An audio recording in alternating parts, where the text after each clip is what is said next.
TikTok video দেখতে দেখতেই এই ভিডিওটি আমার পছন্দ হয়। পরবর্তীতে আমি ভিডিওটি যখন ডাউনলোড দিই, গ্যালারি ওপেন করে দেখি টিকটকের ওয়াটারমার্ক চলে এসেছে। চলুন ওয়াটারমার্ক ছাড়া কীভাবে এই ভিডিওটি ডাউনলোড করব সেটি দেখে নেওয়া যাক। সর্বপ্রথম গুগল প্লে স্টোর ওপেন করবেন। পরবর্তীতে সার্চ বারে লিখবেন টিকে সেভার। সার্চ দেওয়ার পরে এই অ্যাপসগুলো আসবে। দ্বিতীয় নম্বরে দেখতে পাচ্ছেন টিক সেভার, এই অ্যাপসটি ইনস্টল দেবেন।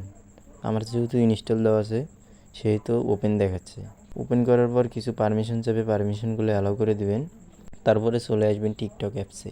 অ্যাপসে এসে যে ভিডিওটি আপনার পছন্দ হয় সেটিকে টিকে সেভার অ্যাপসে শেয়ার করবেন। শেয়ার করার পর এখানে দেখতে পাচ্ছেন 3টা অপশন এসেছে। 1 নম্বরে আছে নো ওয়াটারমার্ক ভিডিও, 2 নম্বরে আছে ওয়াটারমার্ক ভিডিও, 3 নম্বরে আছে অডিও। তো সিম্পলি আপনারা নো ওয়াটারমার্ক এই অপশনটাতে চাপ দেবেন। চাপ দেওয়ার পরে আমাদের ভিডিওটি ডাউনলোড হবে। এরপরে ভিডিওটি দেখবেন ওয়াটারমার্ক ছাড়াই ডাউনলোড হয়েছে।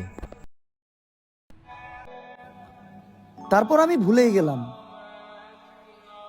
শেষ কবে আমি আমার মন থেকে হাসছিলাম।